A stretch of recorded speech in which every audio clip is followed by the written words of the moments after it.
Welcome back to our channel GATE Mantra. तो इस video में हम अपने नेक्स्ट 10 क्वेश्चंस देखेंगे। ये क्वेश्चंस सॉल्व करने का फ़ायदा तभी होगा जब आप अपनी कंप्लीट थ्योरी पढ़ के आ चुके होंगे। वैसे तो मैं बीच बीच में आपको बेसिक आइडिया हर क्वेश्चन का थियोरिटिकल भी आइडिया देता रहता हूँ, लेकिन फिर भी प्रेफर यही रहेगा कि आप सारी थ्योरी कंप्लीट करके ही ये क्वेश्चंस सॉल्व करें। तो हमारा पहला क्वेश्चन क्या रहेगा? Let A and B be sets and let A complement and B complement denote the complements of set A and B. The set A minus B union एक equation दी हुई है, हमको ये बताना है कि किसके इक्वल होगी। Let's write the equation first. A minus B union B minus A union A intersection B। सबसे पहले ये क्वेश्चन सॉल्व करने के लिए हम बनाते हैं वेन डायग्राम। दो सेट्स हैं ए और बी, यानी दो वेन डायग्राम बनेंगे। सॉरी, एक वेन डायग्राम बनेगा सेट ए का, सेट बी का। अब ए और बी क्या बोलता है, इसका मतलब क्या होता है? इसको बोलते हैं हम सेट डिफरेंस। सेट डिफरेंस ये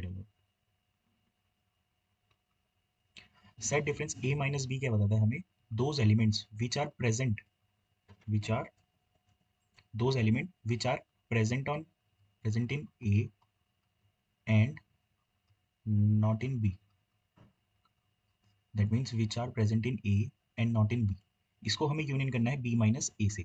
B माइनस ए क्या हो गया? B minus A which are present in B and not in A. कौन से एलिमेंट्स हो गए? यानी B का पूरा सेट, लेकिन इंटरसेक्शन को छोड़ देंगे, क्योंकि हम इंटरसेक्शन को अगर इंक्लूड कर देते हैं तो इसमें एलिमेंट्स वाले भी आ जाएंगे ना जो ए में प्रेजेंट है। इस वजह से ए माइनस बी क्या हो गया हमारा? ये है, और ये क्या है? बी माइनस ए। नेक्स्ट क्या है? A intersection B. A intersection B आपको पता ही है। ए इंटरसेक्शन बी क्या होता है? Common elements, common elements between two sets, यानी ए और बी। इन दोनों के बीच का कॉमन कौन सा है? ये ये वाला पार्ट। इन तीनों का हमें यूनियन करना है, A minus B plus A intersection B plus B minus A. तो हमको कंप्लीट क्या मिल जाएगा अगर हम देखेंगे तो? ए का पूरा पार्ट और बी का पूरा पार्ट, यानी इसको हम ए यूनियन भी बोल सकते हैं ना। इसका ऑप्शन क्या हो गया? थर्ड। इजी था। नेक्स्ट क्वेश्चन की तरफ देखते हैं। लेट एक्स एक सेट दिया हुआ है and let less than equal to be a partial order defined by x is less than equal to y if x divides by y। देखिए, सबसे पहले हम क्या देखेंगे? एक पोसेट दिया हुआ है हमको x comma less than equal to. Hasse diagram पता है? चलिए हम इसका भी थोड़ा आइडिया देंगे। What is Hasse diagram? उसके लिए पहले देखना पड़ेगा एक पोसेट, इसको बोलते हैं हम सेट, और इसको बोलते हैं हम एक रिलेशन। एक ये रिलेशन कुछ भी हो सकता है, प्लस, माइनस, डिवाइड। यहाँ पर ये दिखा तो रहा है कि लेस देन इक्वल टू, लेकिन इसको डिफाइन कैसे किया है? If x divides by y. देखिए, less than x is less than equal to define कैसे किया गया? Is defined by if x divides by y. Suppose करो हमारे पास एक सेट है जिसमें दो एलिमेंट्स हैं, 2 और 8, और रिलेशन क्या दे रखा है हमको? डिवाइड का दिया हुआ है। यानी 2 क्या 8 को डिवाइड करता है? एक्स डिवाइड्स वाई, मतलब 2 8 को डिवाइड कर सकता है, यस। तो हम इसके बीच में एक वर्टिसेस ड्रॉ कर सकते हैं। ऐसे डायग्राम के कुछ पॉइंट्स होते हैं, जितने भी एलिमेंट्स हमारे सेट के अंदर होते हैं वो आपस में किसी ना किसी थ्रू, वर्टिसेस के थ्रू ज्वाइन होते हैं। तो हम इसके पॉइंट्स बना लेते हैं। पहला पॉइंट क्या लिखेंगे? There is a vertices corresponding to each element of set A। Second point क्या है? देखो, किस दो एलिमेंट्स के बीच में वर्टिस तभी बनेगी, मैंने एक एग्जांपल दिया, 2 और 8 के बीच में वर्टिस में तभी ड्रॉ कर पाऊंगा जब 2 8 से रिलेट कर रहा हो, और 2 और 8 के बीच में कोई ऐसा एलिमेंट ना हो कि 2 उस एलिमेंट से रिलेट कर रहा है और वो वाला एलिमेंट 8 से रिलेट कर रहा है। फॉर एग्जाम्पल, अगर हमारे सेट में एक 4 भी आ गया, तो मेरे को बताओ 2 और 8 के बीच में डायरेक्टली कोई वर्टिस ड्रॉ होगी? नहीं, क्योंकि उसके बीच में एक 4 ऐसा एलिमेंट आ गया जो एक्स से भी रिलेट कर रहा है, यानी 2 4 से रिलेट कर रहा है, मतलब कि 2 4 को भी डिवाइड कर सकता है और 4 8 को भी डिवाइड कर रहा है। इस वजह से हम 2 से 8 डायरेक्टली कोई भी वर्टिस नहीं ड्रॉ करेंगे।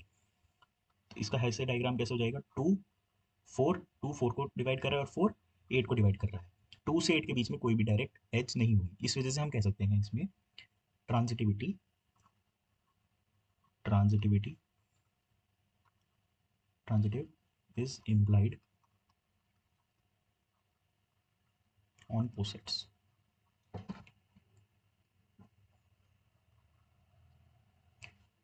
थर्ड क्या है, थर्ड पॉइंट हमको बताता है there are no loops, no loops, कोई लूप्स नहीं होते ऐसे डायग्राम्स में। इस वजह से हम इसको बोल सकते हैं reflexivity is implied. Next point क्या है, फोर्थ पॉइंट इसका है इट इज अनडायरेक्टेड, ये अनडायरेक्टेड होता है, इसमें कोई डायरेक्शन नहीं होती। एंड, और ये क्या होता है ना, ये हमेशा अपवर्ड डायरेक्शन होता है। And it has upward direction.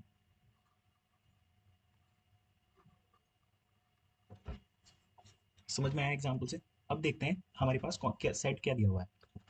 चलो इसको erase करते हैं पहले।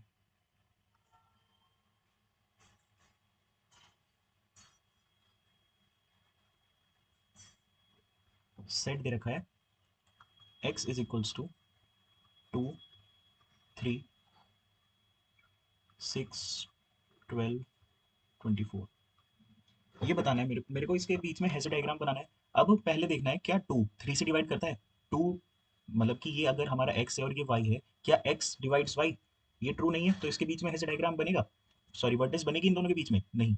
तो सबसे पहले मैं 2 को एक सिंपल ऐसे ही लिख देता हूँ। 3 के बीच में कोई भी वर्टेक्स नहीं बनेगी। क्या 2 और 6 के बीच में कोई वर्टेक्स बनेगी, हाँ। क्यों, क्योंकि 2 और 6 के बीच में कोई ऐसा एलिमेंट नहीं है जो 2 से भी रिलेट कर रहा हो और वो एलिमेंट 6 से भी रिलेट कर रहा हो। तो 2 और 6 हो गया, के बीच में एक एज हो गई। अब नेक्स्ट एलिमेंट क्या आता है, 2 12 से रिलेट कर रहा है, हाँ 2 12 से रिलेट तो कर रहा है, लेकिन 2 और 12 के बीच में एक ऐसा एलिमेंट जरूर आ गया 6, जो 2 से भी डिवाइड कर रहा है, मतलब एक्स वाई से रिलेट रिलेट कर रहा है और वाई जेड से रिलेट कर रहा है। तो बताओ 2 और 12 के बीच में कोई डायरेक्ट एज होगी, नहीं होगी, ठीक है। और लेकिन 6 और 12 के बीच में तो डायरेक्ट एज हो सकती है ना,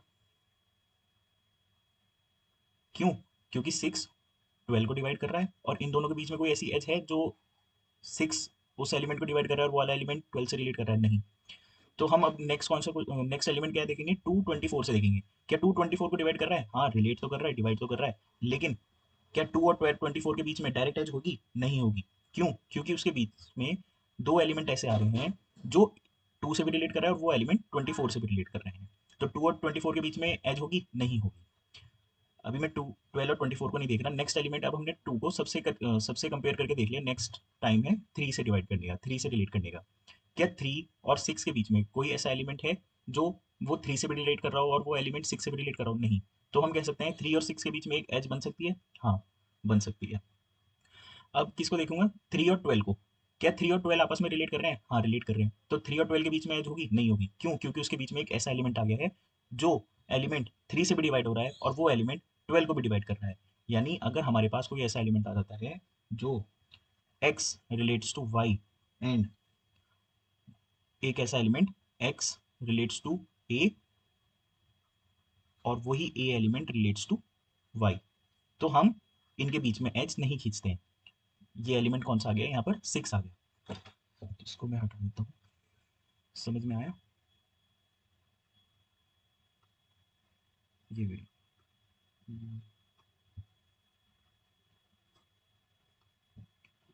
अब देखते हैं 3 24 से, क्या 3 24 को रिलेट कर रहा है, हाँ रिलेट कर रहा है, तो इनके बीच में कोई एज होनी चाहिए, होनी चाहिए, लेकिन बीच में दो एलिमेंट ऐसे आ गए हैं जिससे हम उनके बीच में डायरेक्ट एज नहीं बना सकते। तो 3 का भी काम हो गया। अब देखते हैं 6 के, 6 12 से रिलेट कर रहा है, हाँ कर रहा है। क्या इनके बीच में कोई एज है, नहीं, ये हम पहले देख चुके हैं, इस वजह से हमने 6 और 12 के बीच में डायरेक्ट एज बना दी है। अब आता है 12, 12 24 को डिवाइड करता है, हाँ करता है। तो इनके बीच में एक डायरेक्ट एज हो सकती है, क्योंकि इनके बीच में कोई एक एलिमेंट ऐसा नहीं है जो 12 से भी रिलेट कर रहा हो और वो एलिमेंट 24 से भी रिलेट कर रहा हो। क्वेश्चन में क्या गया गिवन था, नंबर ऑफ एजेस बतानी थी इस हैसे डायग्राम में, तो हमारा रिक्वायर्ड हैसे डायग्राम ये हो गया, और हैसे डायग्राम में नंबर ऑफ एजेस कितनी हो गई, 4, तो इसका आंसर कितना हो गया 4। चलिए देखते हैं अपना नेक्स्ट क्वेश्चन क्या कह रहे हैं। Suppose x and y are set and mod x and mod y are their respective cardinalities. It is given that there are exactly 97 function from x to y.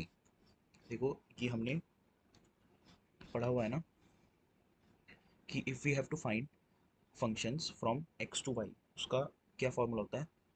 functions from x to y is equals to mod of y, y पहले आता है हमेशा ध्यान रखना, to the power mod of x. तो यहाँ पर क्या दे रखा है? Already number of functions from x to y is given, that is 97, ये दे रखा है ना. It is given that there are exactly 97 functions from x to y. यहाँ पर क्या लिखेंगे हम? 97 और ये क्या होगा? mod y to the power mod x. तो हम यहाँ से एक ऑप्शन से डायरेक्ट आइडिया लगा सकते हैं. 97 कैसे होएगा? जब y की पावर y 1 हो उसकी पावर 97 हो, या फिर जब y 97 हो और उसकी पावर 1 हो, तभी तो आ सकता है. डायरेक्टली ऑप्शन से देख सकते हैं हम तो हमें यहाँ से पता लग गया y mod y is equals to 97 and mod x is equals to 1. कौन सा ऑप्शन मैच हो रहा है? mod x is equals to 1, y is equals to 97. Next question क्या कह रहा है? Which of the following statement is false. Statement पढ़ते हैं. The set of rational number is an abelian group under addition. दोबारा अबेलियन ग्रुप आ गया. Abelian group की हमने प्रॉपर्टीज क्या पढ़ी थी? अबेलियन ग्रुप किसी भी सेट को अबेलियन होने के लिए क्या क्या प्रॉपर्टीज फॉलो करनी पड़ती है? पहले वो तो क्लोजर होना चाहिए, सेकंड वन वो सेमी ग्रुप होना चाहिए,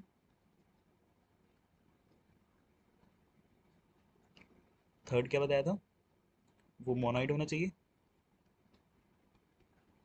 फोर्थ क्या है? ग्रुप होना चाहिए, एंड लास्ट तब हम कह सकते हैं कि वो अबेलियन है, अबेलियन की प्रॉपर्टी चेक करके. तो सबसे पहले इसमें फर्स्ट ऑप्शन में क्या बोला है? Set of rational number is abelian, और हमें ऑपरेशन कौन सा बता रखा है? एडिशन. तो लेट्स चेक. सबसे पहले ऑप्शन ए के लिए देखते हैं क्या है. सेट ऑफ रेशनल नंबर, इसके लिए भी पहले क्लोजर देखना पड़ेगा ना कि ये हमारा set of rational number under operation addition closure है या नहीं. क्लोजर होने के लिए देखो साफ सीधी बात है, रेशनल रेशनल नंबर हमने लिया अगर p बाई क्यू और उसको हमने ऐड करा r बाई एस से, ये भी रेशनल है, ये भी रेशनल है. क्या रिजल्ट आएगा हमारा? P S plus R Q by Q S. क्या ये जो डिजायर्ड रिजल्ट आया है हमारा, ये रेशनल नहीं है? ये भी तो रेशनल है, ये भी रेशनल है. तो हमारी प्रॉपर्टी क्लोजर की क्या है? ए कॉमा बी अगर बिलोंग कर रही है ग्रुप में, तो ए प्लस बी का जो डिजायर्ड रिजल्ट है वो भी ग्रुप में बिलोंग करना चाहिए, तब हम कह सकते हैं क्लोजर है. ठीक है, ये क्लोजर हो गया. नेक्स्ट प्रॉपर्टी आई है हमारी सेमी ग्रुप. सेमी ग्रुप देखने के लिए हमें क्या देखना पड़ता है? एसोशिएटिविटी.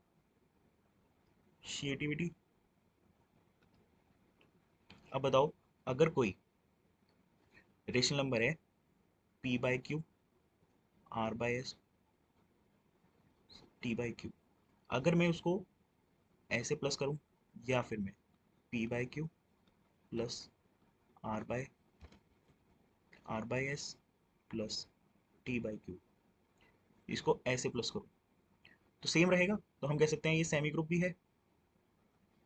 सेमी ग्रुप के बाद हम देखेंगे मोनोइड. मोनोइड क्या कहता है? हमारा आइडेंटिटी एलिमेंट होना चाहिए, आइडेंटिटी एलिमेंट. आइडेंटिटी एलिमेंट मतलब एडिशन का आइडेंटिटी एलिमेंट क्या होता है? बता रखा है मैंने. एडिशन का आइडेंटिटी एलिमेंट होता है जीरो, यानी किसी भी एलिमेंट के साथ हम जीरो ऐड करते हैं तो वही एलिमेंट हमारा रिजल्ट में आ जाता है. तो ये बताओ, जीरो रेशनल नंबर है या नहीं? रेशनल नंबर है, ठीक है. तो हम कह सकते हैं कि ये मोनोइड भी है. Rational number under addition group monoid भी है. अगर हमने कोई p बाई एस एक रेशनल नंबर लिया है और उसमें जीरो ऐड किया है, तो q बाई एस दोबारा हमारा वही आ जाएगा ना. तो इसलिए ये मोनोइड भी हो गया. Last property, second last property कौन सी है हमारी? हमको देखना है कि ये ग्रुप है या नहीं. तो देखते हैं ग्रुप. ग्रुप के लिए क्या देखना पड़ता है हमको? ग्रुप के लिए देखना पड़ता है इनवर्स. क्या इनवर्स फॉलो कर रहा है? अगर हमारे रेशनल नंबर में कोई p बाई क्यू है तो उसका एडिटिव इनवर्स क्या होगा? Minus p by Q. तो पूरे रेशनल नंबर में अगर कोई हमारा 5/2 है तो क्या रेशनल नंबर में -5/2 नहीं होगा? जरूर होगा। तो इसलिए हम कह सकते हैं ये इनवर्स भी फॉलो कर रहा है। लास्ट ऑप्शन क्या आता है हमारा? लास्ट टर्म आती है अबेलियन की। अबेलियन, अबेलियन में हम कॉम्यूटेटिव देखते हैं तो एडिशन कॉम्यूटेटिव होता है a plus B is equals to B plus A. तो ये अबेलियन भी हो गया। तो ये पूरा स्टेटमेंट हमारी ट्रू हो गई।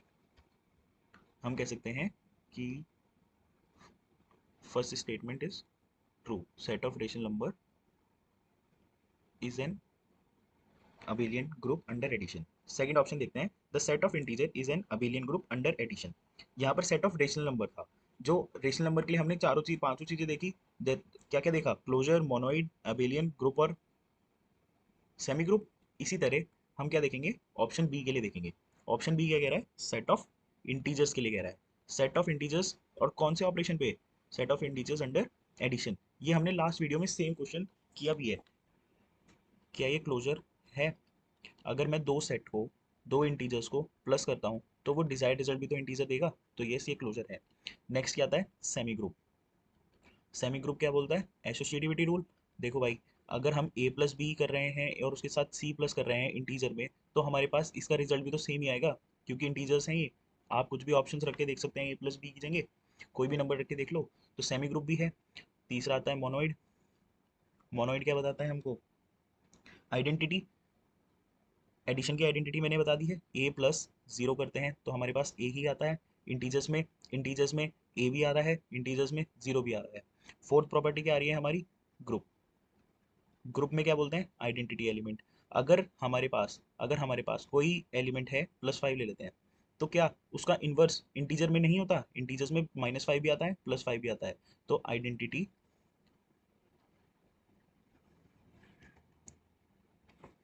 आइडेंटिटी भी फॉलो हो रही है। फिफ्थ क्या आ रहा है? अबेलियन। अबेलियन, अबेलियन के लिए क्या होता है? Commutative role.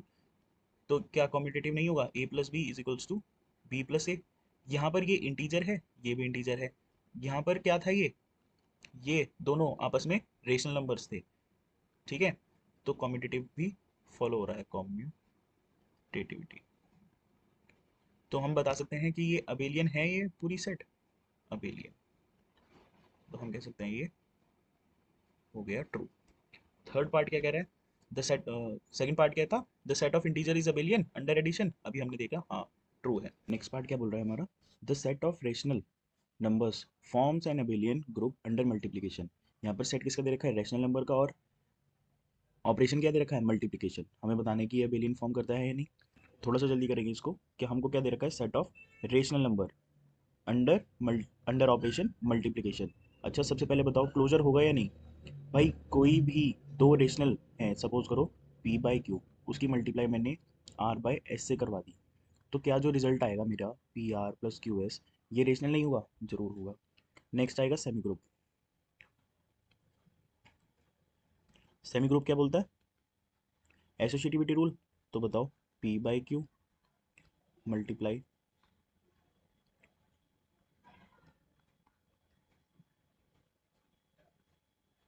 इसकी मल्टीप्लाई इन दोनों में करूँ, या फिर p बाई क्यू की मल्टीप्लाई r बाई एस और t बाई, इसको x ले लेते हैं।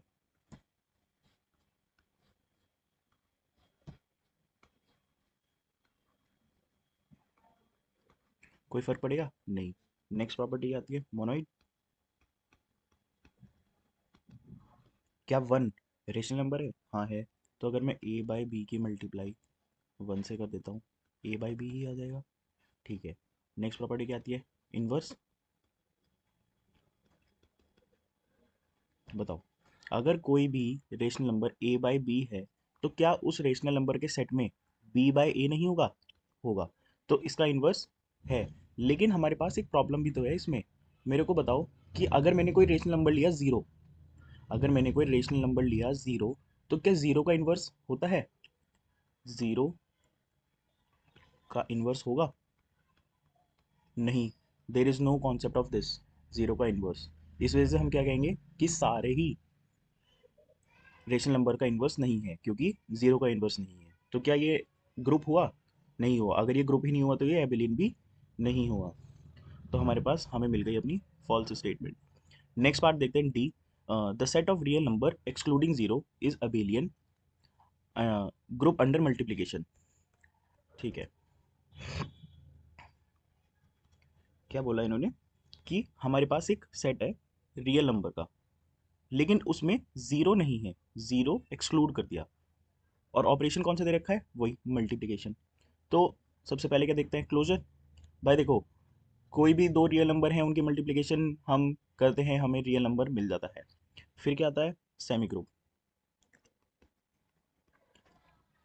मल्टीप्लाई एसोसिएटिविटी रूल फॉलो करता है मल्टीप्लिकेशन में। थर्ड आता है मोनोइड। आइडेंटिटी वन है, ये रियल नंबर है। ग्रुप मतलब इनवर्स। इनवर्स कब फेल होता था, जब उसके अंदर जीरो होता था, क्योंकि जीरो का कोई इनवर्स नहीं है। लेकिन यहाँ पर तो जीरो ही हमारे सेट में नहीं है। हमारा सेट क्या है, सारे रियल नंबर्स जीरो को छोड़ के। तो every real number has its inverse excluding zero.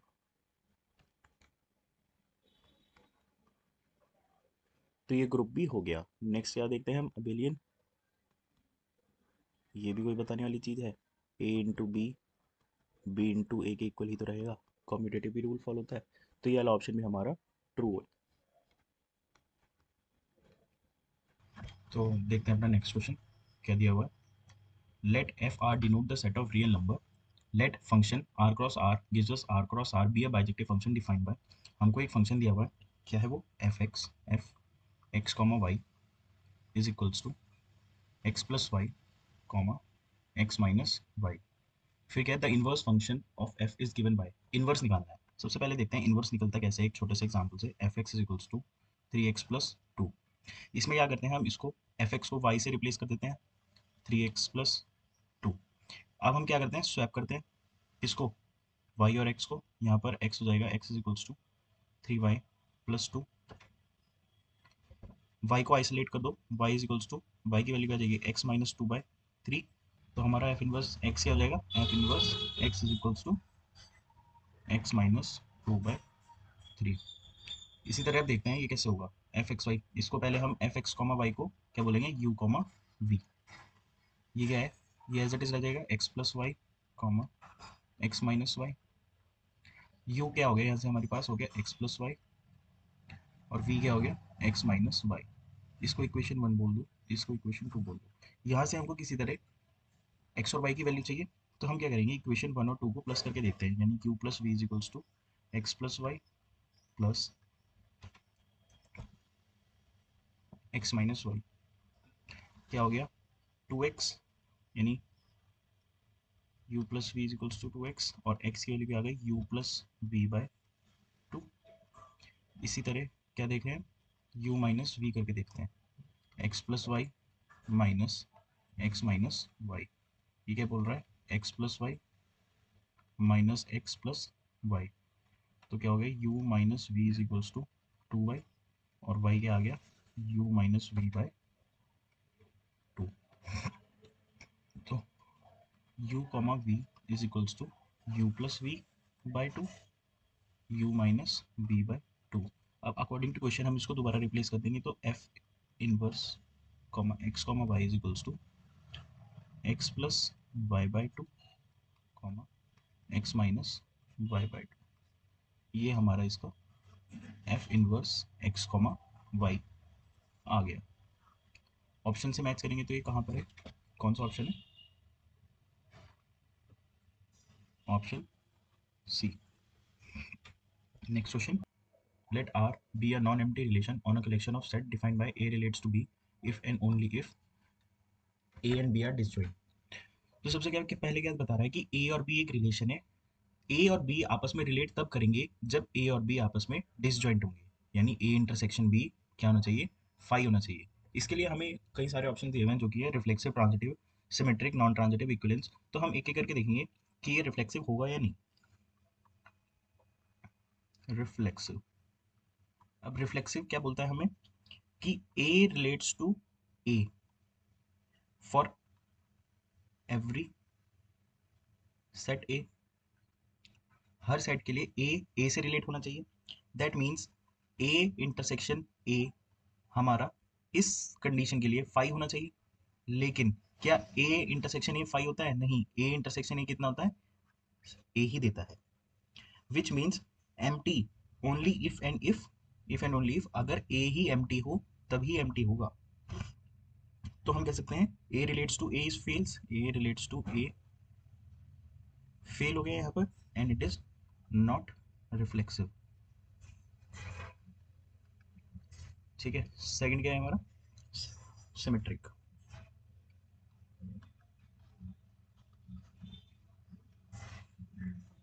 Symmetric symmetric क्या होता है, क्या कहता है? If A relates to B then B relates to A,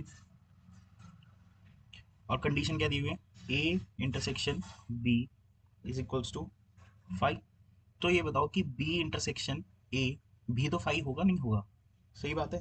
तो ये क्या है? ये ऑलवेज ट्रू कंडीशन है, ऑलवेज ट्रू।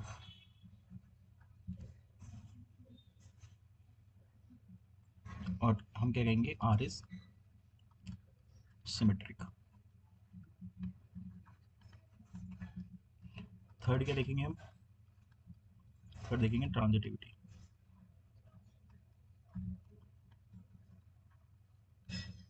ट्रांजिटिविटी क्या बोलता है? If A relates to B, B relates to C, then A relates to C होना चाहिए। अब इसके लिए हम एक एग्जांपल लेंगे। क्या? Let A is equals to 1, B is equals to 2 and C is equals to again 1। क्या मेरे को बताओ कि A इंटरसेक्शन B क्या है? फाइव है। तो हम कह सकते हैं A relates to B।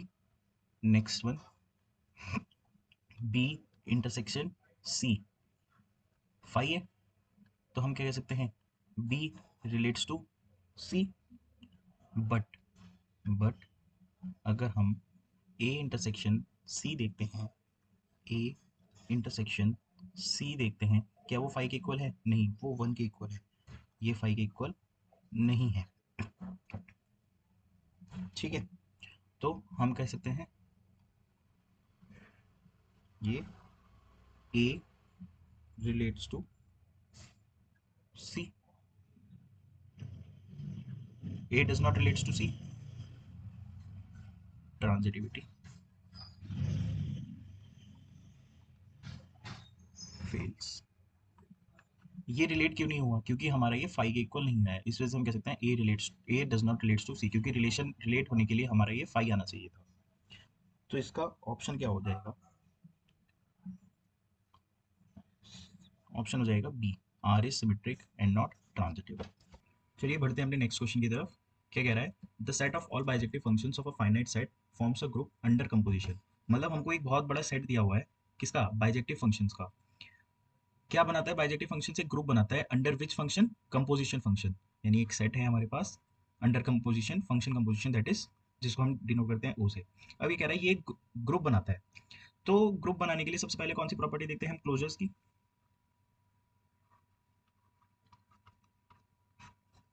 Suppose करो कोई फंक्शन एफ है और कोई फंक्शन जी है, ये दोनों बाइजेक्टिव फंक्शंस हैं। तो हमें बताना है कि बाइजेक्टिव फंक्शंस का जब हम कंपोजिशन करते हैं तो क्या वो बाइजेक्टिव होगा या नहीं। बाइजेक्टिव फंक्शंस कौन से होते हैं? बाइजेक्टिव फंक्शंस कौन से होते हैं? जो दोनों होते हैं वन वन, या फिर हम इसको इंजेक्टिव भी बोल सकते हैं, इंजेक्टिव प्लस सरजेक्टिव। अब इंजेक्टिव का मतलब क्या हो गया? जब भी कोई फंक्शन, सपोज करो एफ भी इंजेक्टिव है और जी भी इंजेक्टिव है, हमें पता है जब भी दो इंजेक्टिव फंक्शंस का कंपोजिशन करते हैं तो इंजेक्टिव आता है। जब भी दो सरजेक्टिव फंक्शंस का कंपोजिशन करते हैं हम, तो भी हमारा सरजेक्टिव आता है। तो क्या जब हम दो फंक्शंस का, दो बाइजेक्टिव फंक्शंस का कंपोजिशन करेंगे तो क्या वो बाइजेक्टिव नहीं होगा? हाँ, बाइजेक्टिव होगा। इस वजह से कह सकते हैं हम कि क्लोजर फॉलो करता है all bijective functions on finite set forms closure property under function composition. Next क्या है हमारा? नेक्स्ट क्या होता है क्लोजर के बाद? Semi group. क्या देखते हैं हम? Semi group. सेमी ग्रुप मतलब एसोसिएटिविटी रूल। एसोसिएट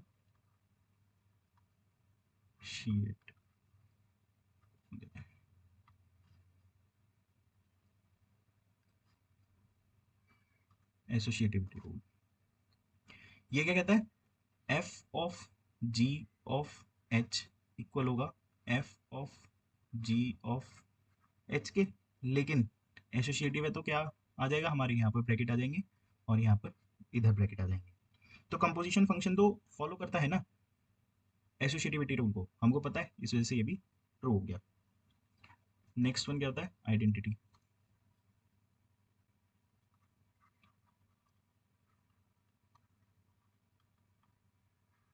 तो ये एसोसिएटिविटी समझ में आया या नहीं? एसोसिएटिविटी में सिंपल रूल है कि एफ ऑफ जी का जो भी रिजल्ट आएगा उसका हम कंपोजिशन करेंगे एच के, और वो भी इसी के इक्वल होगा कि जी ऑफ एच का जो भी कंपोजिशन आएगा उसका कंपोजिशन अगर हम एफ के साथ करते हैं। नेक्स्ट क्या बता रहे हैं हम? आइडेंटिटी। आइडेंटिटी का दूसरा नाम क्या है? मोनोइड। मोनोइड। तो ये क्या है? यहाँ पर ऑपरेशन है हमारा फंक्शन कंपोजिशन, मतलब कि एक फंक्शन के बाद दूसरा फंक्शन अप्लाई करना। तो आइडेंटिटी एलिमेंट इसमें क्या होना चाहिए? इसमें होगा आइडेंटिटी फंक्शन, मतलब कि I D x is equals to x, मतलब कि फॉर ऑल एक्स के लिए, ये हर एक्स के लिए होगा। एग्जाम्पल देखते हैं। एग्जाम्पल क्या है? अगर एफ वन टू के इक्वल हुआ, एफ टू थ्री के इक्वल हुआ और एफ थ्री वन के इक्वल हुआ, तो एफ का कंपोजिशन आईडी के साथ हमेशा एफ ही आएगा, और आईडी का कंपोजिशन एफ के साथ भी एफ ही आएगा। इसलिए आइडेंटिटी फंक्शन ही इस ग्रुप का आइडेंटिटी एलिमेंट होगा। इस वजह से कह सकते हैं हम ये भी रूल फॉलो हो रहा है। नेक्स्ट क्या आता है हमारा? इनवर्स। इनवर्स को क्या बोलते हैं हम? ग्रुप। अगर ये फॉलो हो गया तो हम कह सकते हैं कि ये वाला रूल, मतलब ऑल बाइजेक्टिव फंक्शन कंपोजिशन होते हैं। तो देखो, एक प्रॉपर्टी होती है बाइजेक्टिव बाइजेक्टिव फंक्शंस की। क्या? बाइजेक्शन। अगर हमारे पास कोई फंक्शन है f, तो x tends to x has a unique inverse function.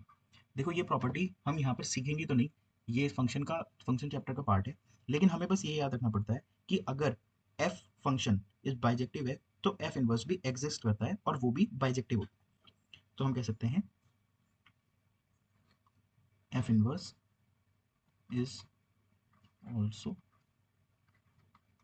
Bijective. और अगर हम इसको ग्रुप की प्रॉपर्टी में देखें, in terms of group property, क्या कह सकते हैं? f of f inverse is equals to किसके इक्वल आ जाएगा? आइडेंटिटी एलिमेंट के लिए, I D x. Similarly f inverse of f is equals to I D x. तो हम क्या कहेंगे? जब ये क्लोजर भी फॉलो कर रहा है, सेमी ग्रुप भी कर रहा है, आइडेंटिटी भी कर रहा है, ग्रुप भी कर रहा है, सारी चीजें फॉलो कर ली हैं, तो ये ग्रुप हो गया है। तो ये स्टेटमेंट कौन सी होगी? ट्रू हो जाएगी। नेक्स्ट पार्ट है बी। तो चलो देखते हैं इसका बी पार्ट। बी पार्ट क्या कह रहा है? The set one two comma p minus one forms a group under multiplication mod p where p is prime number. इसमें भी हमको ये बताना है कि ये सेट ग्रुप फॉर्म कर रहा है या नहीं। उसके लिए क्या देखना होगा? एक ग्रुप, इसमें फंक्शन क्या दे रखा है? Multiplication mod P. चलिए समझते हैं क्या बोल रहा है। B part. बी पार्ट सबसे पहले एक p ले लेते हैं, प्राइम नंबर, सपोज करो 5, और एक x सेट है हमारा जो क्या कह रहा है कि वो p माइनस वन तक चलेगा, यानी 1 2 3 4। और इसमें ऑपरेशन क्या बताया? Multiplication mod p। तो सबसे पहले हम अगर एक टेबल बना लें, मल्टीप्लीकेशन टेबल मॉड 5 की, तो वो कैसे बनेगी देखते हैं। कैसे बनेगी टेबल, सीखी है। एक मल्टीप्लीकेशन 1 2 3 4, यहीं पे 1 2 3 4। देखो क्या करेंगे, ऑपरेशन क्या है, मल्टीप्लीकेशन मॉड पी, यानी मल्टीप्लाई करो दो एलिमेंट्स की, वन वन जा वन, मॉड पी यानी मॉड 5, क्या होगा 1 mod 5 1, 1 2 जा 2, 2 mod 5 2, 1 3 जा 3, 3 mod 5 3, 1 4 जा 4, 4 mod 5 4, 2 1 जा 2, 2 mod 5 2, 2 2 जा 4, 4 mod 5 4, 3 2 जा 6, 6 mod 5 1, 4 2 जा 8, 8 mod 5 3, 5 3, 3 1 जा 3, 3 mod 5 3, 3 2 जा 6, 6 mod 5 1, 3 3 जा 9, 9 mod 5 4, 4 3 जा 12, 12 mod 5 2, 4 1 जा 4, 4 2 जा 8, 4 3 जा 12, 4 4 जा 16। ठीक है, हमारी मल्टीप्लिकेशन टेबल ये बनी। कैसे बनी है समझ में आ रहा है, एक बार क्रॉस चेक कर लेते हैं। समझ में आ गई टेबल। अब देखते हैं सबसे पहली प्रॉपर्टी ग्रुप को सेटिस्फाई करने के लिए क्या आती है हमारी, क्लोजर। सबसे पहली प्रॉपर्टी आती है क्लोजर।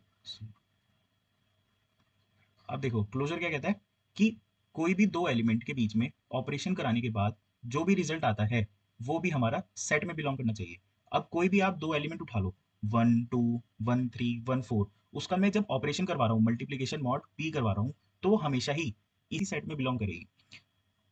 2 और 2 को देखते हैं, 2 2 जा 4, 4 mod पी यानी 4 mod 5 कितना आ रहा है 4, तो 4 इसी सेट का मेंबर है, हाँ। तो हमेशा ये क्लोजर प्रॉपर्टी फॉलो करेगी ही करेगी सारे एलिमेंट्स के लिए। एसोसिएटिविटी, एसोसिएटिव, एसोसिएटिव को भी इसको फॉलो करने से कोई नहीं रोक सकता। मल्टीप्लाई ही तो है, ए इंटू बी की मल्टीप्लाई करो सी से, या फिर ए की मल्टीप्लाई करो बी सी से, कोई ये फर्क पड़ेगा नहीं पड़ेगा। थर्ड प्रॉपर्टी क्या है, आइडेंटिटी। भाई मल्टीप्लीकेशन में आइडेंटिटी कौन सी होती है, मल्टीप्लीकेशन का आइडेंटिटी क्या होता है 1।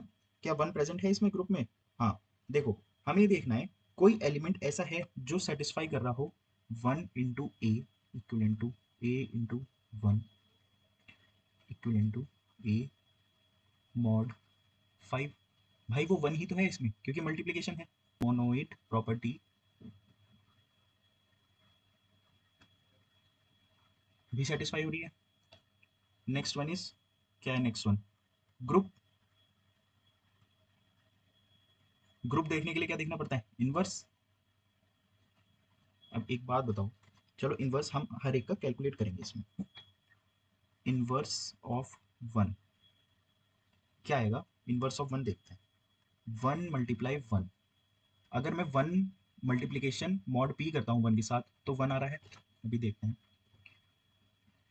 2 इनवर्स निकालते हैं। अगर मैं 2 को मल्टीप्लाई करता हूँ 3 के साथ तो 3 2 जा 6, 6 का इसका इनवर्स क्या होगा, अगर 6 का मैंने मल्टीप्लीकेशन मॉड पी निकाला, ये भी 1 के इक्वल आएगा। 3 का इनवर्स, 3 का मल्टीप्लाई किसके साथ करूं कि मेरे को एट द एंड रिजल्टेंट 1 आ जाए, तो 3 की मल्टीप्लाई 2 से करता हूँ, दोबारा 3 2 जा 6 आ गया। 6 का 6 मॉड पी करता हूँ, अगर मैं 6 मॉड पी यानी 5 करता हूँ तो भी 1 आएगा। ऐसे ही 4 का इन्वर्स देखते हैं,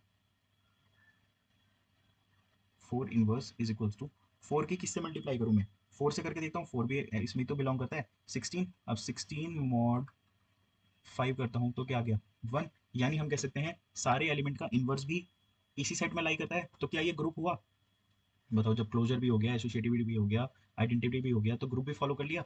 तो क्या ये set forms a group under multiplication mod P, तो हम कहेंगे इसको भी true. Next part, third part क्या कह रहा है, the set of all string over a finite alphabet forms a group under concatenation. ठीक है, हमें यहाँ पर ग्रुप देखना है, क्या अंडर कॉन्केटिनेशन सारी स्ट्रिंग ग्रुप बना रही हैं या नहीं, यानी इसका सी पार्ट। भाई ये वाला पार्ट तो अपने आप ही देखना चाहिए तुमको। सबसे पहले क्या फॉलो करना पड़ता है, क्लोजर। क्लोजर भी बताने वाली चीज़ होगी क्या स्ट्रिंग के लिए। अगर कोई भी दो स्ट्रिंग है, उनको अगर मैं कॉन्केटिनेट करता हूँ तो वो फॉलो तो मेरे को स्ट्रिंग में ही करेगी। तो कोई भी दो स्ट्रिंग का अगर मैं कॉन्केटिनेट करूंगा वो बिलोंग तो स्ट्रिंग में ही करेगी, तो इस वजह से क्लोजर भी हो गया। नेक्स्ट है एसोसिएटिव। एसोसिएटिव भी आसान है। क्यों आसान है, स्ट्रिंग को चाहे ऐसे जोड़ो, और चाहे स्ट्रिंग को ऐसे जोड़ो, रहेगी तो इक्वल ही। कॉन्केटिनेशन मतलब क्या होता है, स्ट्रिंग को ऐड करना, तो एसोसिएटिव भी फॉलो हो गई। नेक्स्ट आता है आइडेंटिटी। ठीक है, आइडेंटिटी क्यों बोल रहे हैं हम, क्योंकि स्ट्रिंग के अंदर एप्सिलॉन भी तो होता है, एम्प्टी स्ट्रिंग भी तो होती है। अब इस एम्प्टी स्ट्रिंग को किसी भी स्ट्रिंग के साथ जोड़ो, कोई भी स्ट्रिंग है एक्स वाई जी, देगा तो रिजल्ट हमें एक्स वाई जी ही, इस वजह से एप्सिलॉन की वजह से आइडेंटिटी भी हो गई। ठीक है, नेक्स्ट क्या आता है, इनवर्स। इनवर्स, इनवर्स भी होता है स्ट्रिंग का। कभी स्ट्रिंग का तो इनवर्स हो ही नहीं सकता, कभी देखा है एक्स वाई जी अगर कोई स्ट्रिंग लिखी हुई है तो उसका कोई इनवर्स होगा, तो ये तो कभी पॉसिबल ही नहीं है, नॉट पॉसिबल। और इसकी वजह से क्या हम कह सकते हैं कि ये ग्रुप है, नॉट ग्रुप, नॉट ग्रुप। अच्छा, ग्रुप नहीं है तो ये स्टेटमेंट क्या हो गई, फॉल्स हो गई। तो ये स्टेटमेंट हमारी फॉल्स हो गई। ऑप्शन कौन सा सही है हमारा, सी। डी पार्ट क्या बोल रहा है, a subset S is not equals to phi of group G is a subgroup of group G, star if and only if for any pairs of element A, B। चलो देखते हैं क्या कह रहा है। देखो, इसके लिए भी हमें कुछ ज़्यादा बड़ी समझ अंडरस्टैंडिंग की जरूरत नहीं है यहाँ पर, बस हमें ये पता होना चाहिए कि जब हम ये थ्योरी पढ़ रहे थे तो हमने एक टेस्ट के बारे में पढ़ा था जो बोलते हैं सब ग्रुप टेस्ट। अब सब ग्रुप है कोई चीज़, यहीं पे बता देता हूँ, अगर कोई चीज़ सब ग्रुप है तो इसका मतलब वो ग्रुप भी है। मतलब एस अगर सब ग्रुप है तो S itself is a group under same operation, उसी ऑपरेशन जो कि मल्टीप्लिकेशन दी हुई है। सो इनसाइड एस वी नीड, क्या क्या चाहिए होगा हमें, क्लोजर चाहिए होता है, क्योंकि हमने ग्रुप बताया। क्या चाहिए होगा, एसोसिएटिविटी चाहिए होगी। तीसरी चीज क्या बताई हमने, आइडेंटिटी चाहिए होगी। लेकिन जो हमारा सब ग्रुप टेस्ट होता है वो कहता है कि इन सारी चीजों को छोड़ो, अगर मतलब ये बोलता है सब ग्रुप कि अगर ये तीनों चीजें सेटिस्फाई हो रही हैं तो हम कह सकते हैं वो सब ग्रुप है। लेकिन सब ग्रुप टेस्ट ये बोलता है कि अगर हमने ये चीज सेटिस्फाई कर ली, क्या चीज, a non empty, a non empty subset S of group G is a subgroup, कब, कब, if and only if for all a comma b belongs to S, a star b inverse belongs to S, जो कि हमारी D part में बोला गया है। तो हम कह सकते हैं इस वजह से अब हमें, अगर हमने ये चीज सेटिस्फाई कर ली ना ये वाली स्टेटमेंट, तो हमको कोई जरूरत नहीं है कि हम उसको क्लोजर भी प्रूव करें, एसोसिएटिव भी प्रूव करें, और आइडेंटिटी नहीं है, इनवर्स होता है, सॉरी,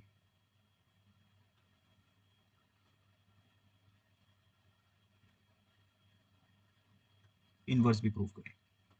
तो इस वजह से ये स्टेटमेंट भी हमारी ट्रू हो गई। जो मैंने आपको नीचे लिख के बताया वही चीज इसको स्टेटमेंट में इन्होंने ऐसे बता रखी है। तो हमारे पास फॉल्स कौन सी हुई, third statement. Next question, question 18, क्या है, the number of equivalence relation on set 1 2 3 4 is. Equivalence relation पता है, इक्विवेलेंस रिलेशन किसके इक्वल होता है, नंबर ऑफ पार्टीशंस के। और ये हम कैसे निकालते हैं, देखो,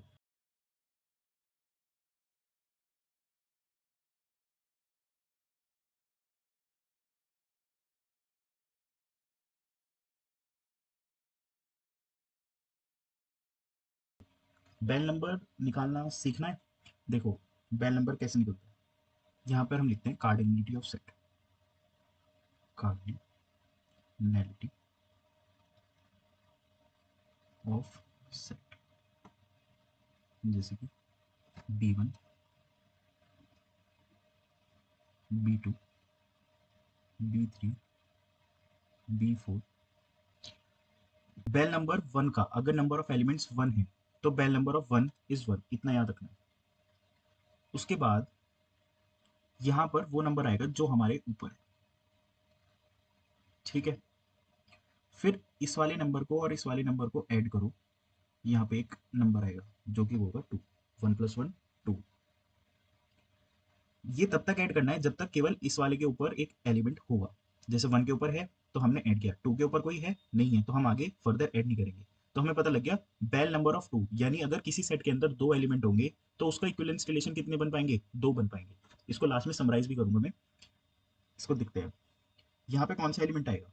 यहाँ पे वो एलिमेंट आएगा जो हम पहले यहाँ पर छोड़ चुके हैं, यानी ये वाला। तो 2। और यहाँ पे नेक्स्ट कौन सा एलिमेंट आएगा? ये प्लस होगा, इन दोनों का समीशन, यानी 3। अब 3 के ऊपर कोई एलिमेंट है? हाँ, तो प्लस होगा। हाँ, 3 प्लस होगा और 2 प्लस होगा। तो 3 और 2 5। 5 के ऊपर कोई एलिमेंट है? नहीं। तो ये आगे फर्दर प्लस होगा? नहीं होगा। अब बताओ, B3 का इक्विवेलेंस रिलेशन कितने होंगे? 5 होंगे। नेक्स्ट यहाँ किससे स्टार्ट होगी? जो यहाँ पे लास्ट में एलिमेंट बचा यानी 5। यहाँ पे किससे स्टार्ट होगा? 5 से। नेक्स्ट एलिमेंट क्या आएगा? 5 प्लस 2 7। नेक्स्ट क्या आएगा? 7 प्लस 3 10। नेक्स्ट क्या आएगा? 10 प्लस 5 15। ठीक है, हमारे सेट में कितने एलिमेंट्स थे? 4 एलिमेंट्स थे। n is equals to 4। तो B4 हमें अभी निकाला ना, B4 कितना होता है? 15। अच्छा, हम इसको ना पेपर में इससे ज़्यादा नहीं पूछेगा, लास्ट 5 पूछ लेगा। 5 तक कितने होते हैं, इस वजह से हम इसको रफ में लिख लेते हैं, अगर याद रहा तो ठीक है। B1 अगर हमारे पास सेट में केवल एक ही एलिमेंट दिया हुआ है और पूछा इक्वल्स रिलेशन कितने होते हैं, तो कितने होते हैं? 1। B2 कितने निकाले अभी हमने? 2। B3 कितने होते हैं? 5। B4 जैसे कि ये क्वेश्चन में दिया हुआ था कितना है? 15। इसका आंसर कितना होगा? 15। ठीक है, 5 को भी बता देता हूँ। B5 B5 कितना होता है? 203। ये थी अंडरस्टैंडिंग इस क्वेश्चन की। नेक्स्ट क्वेश्चन क्या है? 19। Suppose A is a finite set of n elements. The large number of elements in a largest equivalence relation of A. Largest equivalence relation of A मतलब equivalence किससे बन के मिलता है? Equivalence जो है सबसेट होता है A क्रॉस A का, मतलब कि equivalence is a subset of A cross A। A cross A के अंदर सारे ही एलिमेंट्स आ जाते हैं। इसको मैं दोबारा डिफाइन कर देता हूँ। A क्रॉस A के अंदर सारे ही एलिमेंट्स आ जाते हैं, तो हमारे पास लार्जेस्ट इक्विवेलेंस रिलेशन कौन सा होगा? A क्रॉस A का। सारे ही एलिमेंट्स इक्विवेलेंस के अंदर A क्रॉस A के होते हैं। तो हमसे क्या पूछा है? The number of elements. Number of elements A cross ए में कितने होंगे? अगर ए एन एलिमेंट्स का है तो ए क्रॉस ए में एन स्क्वायर एलिमेंट्स। तो क्या कहेंगे? तो क्या कहेंगे हम? Number of elements, number of elements in largest equivalence equivalence relation is equals to n square. Next question क्या है? Let R1 and R2 be two equivalence relation on set A. Consider the following assertion. दो assertion दे रखी हैं कि R1 union R2 equivalence relation होना चाहिए, होगा या नहीं? क्यों? जब R1 भी equivalence है और R2 भी equivalence है। क्या ये हमने इस सीरीज के फर्स्ट क्वेश्चन में ही नहीं देखा था कि R1 यूनियन R2, अगर ये R1 भी equivalence है और R2 भी equivalence है, सबसे पहले सॉल्व करा था, तो क्या ये दोनों equivalence होते हैं? ये नहीं होते, नॉट इक्विवेलेंस। और कौन सी प्रॉपर्टी सेटिस्फाई नहीं कर रही थी? इक्विवेलेंस होने के लिए तीन चीजें सेटिस्फाई करनी चाहिए ना, रिफ्लेक्सिव, सिमेट्रिक और ट्रांजिटिव। तो ट्रांजिटिव सेटिस्फाई नहीं कर रही थी, तो ये हम दोबारा सॉल्व नहीं करेंगे यूनियन के लिए। तो ये तो ट्रू नहीं है। सेकंड क्या है? इंटरसेक्शन।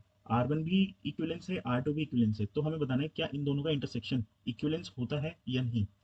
चलिए समझते हैं। सबसे पहले मैं एक रिलेशन बनाऊंगा R1, जो कि मैं इक्विवेलेंस रखने की कोशिश करूंगा। अब इक्विवेलेंस रखने के लिए हमें पता है कि हम डायगोनल एलिमेंट्स तो बिना देखे डाल सकते हैं। ठीक है, अगर मैंने इसमें 1,2 डाला तो 2,1 भी डाल सकते हैं। क्या ये रिलेशन इक्विवेलेंस है? 1,2 और 2,1, तो इस वजह से 1,1 होना चाहिए। ठीक है, ये इक्विवेलेंस है। एक रिलेशन बनाऊंगा मैं R2, इसको भी मैं इक्विवेलेंस बनाऊंगा। इसमें कौन कौन से एलिमेंट हैं भाई? मैंने डायगोनल तो डाल दिए। ठीक है, अब मैं डाल देता हूँ 2,3 3,2। क्या ये इक्विवेलेंस है? अगर इसमें 2,3 और 3,2 है तो 2,2 प्रेजेंट होना चाहिए। ठीक है, ये दोनों मेरे इक्विवेलेंस हैं। अब मेरे को क्या देखना है? R1 इंटरसेक्शन R2 इक्विवेलेंस होगा या नहीं। उसके लिए सबसे पहले हमको क्या देखना होता है? इक्विवेलेंस के लिए तीन प्रॉपर्टी होती है ना। तो रिफ्लेक्सिव,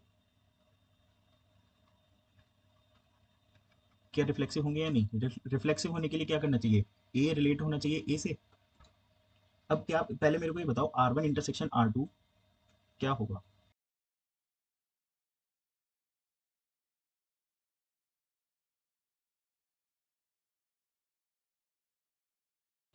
ये डायगोनल एलिमेंट्स इसके अंदर प्रेजेंट हैं और ये ए रिलेट्स टू बी कर रहा है। अगर ये इससे रिलेट कर रहा है, ये इससे रिलेट कर रहा है, मतलब कि वन यहाँ पे भी है, वन यहाँ पे भी है, समझ गए? तो ये रिफ्लेक्सिव एलिमेंट प्रॉपर्टी हमारी फॉलो कर रहा है। नेक्स्ट क्या है? सिमेट्रिक। सिमेट्रिक क्या बोलता है? अगर ए रिलेट्स टू बी है, देन बी रिलेट्स टू ए भी होना चाहिए। अभी देखो, जब यहाँ पे डायगोनल एलिमेंट्स ही आ गए, तो ये तो सिमेट्रिक ऑटोमेटिकली हो गया ना। यानी अगर ए बी है, A comma B is there, then B comma is there, B comma A भी उसमें ही होगा। यानी अगर ए और बी आपस में रिलेट कर रहे हैं, तो बी कॉमा ए भी तो आपस में रिलेट कर रहा है, बी ये हो गया और ए ये हो गया। इसी तरह बाकी एलिमेंट्स में भी हो जाएगा। तो ये हमारा सिमेट्रिक भी हो गया। नेक्स्ट आता है ट्रांजिटिव। ट्रांजिटिव है ये R1 इंटरसेक्शन R2। हाँ ट्रांजिटिव है। क्यों? हमें इसमें ये देखने की जरूरत ही नहीं है कि A relates to B, B relates to C, then A relates to C. क्यों? क्योंकि ये है ही इसमें केवल डायगोनल एलिमेंट्स। तो हम कह सकते हैं कि R1 इंटरसेक्शन R2 इक्विवेलेंस है। R1 intersection R2 is equivalence.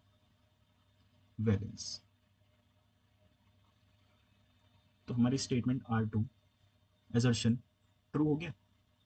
क्या है इसका option? Assertion second is true, but assertion first is not true. देखिए, हमने इसमें नेक्स्ट 10 क्वेश्चंस कर लिए अपनी 11 to 20। अगर इसमें कोई भी दिक्कत आ रही है, आप कमेंट में पूछ सकते हैं।